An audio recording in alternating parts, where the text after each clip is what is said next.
Tingin nyo, ano kayang ginagawa nila sa lugar na to? Ano pa ba? E di nagde-date naman. Hindi ba para magkape? Mga sira. Hindi sila nagliliwaliw. Napansin nila yung mga informer. Pasimple lang pero nakatutok sila sa paligid nila. May nakabantay sa atin. At mukhang hindi sila pipitsugin.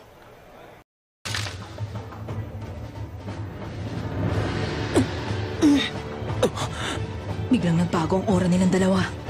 Gon, tayo ang bubuntot sa kanila. Pero kahit anong mangyari, hindi nila tayo pwedeng makita. Gagamit tayo ng Zetsu.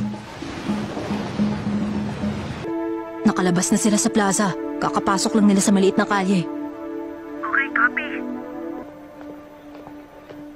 May sumusunod sa atin. Mukhang gano'n na nga. Pero hindi ko masabi kung nasan sila. Magaling din tong mga to ha.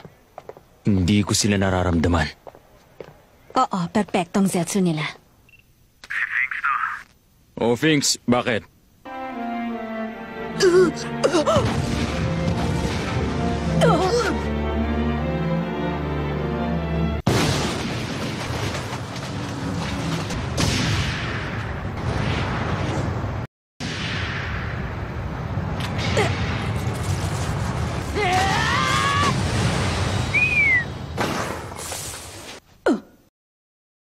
Naloko na!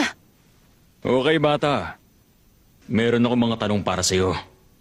May dalawa kang pagpipilian. Mag-isip ka muna maigi bago ka sumagot. Gusto mo bang mamatay ngayon o mamaya? Mamili ka.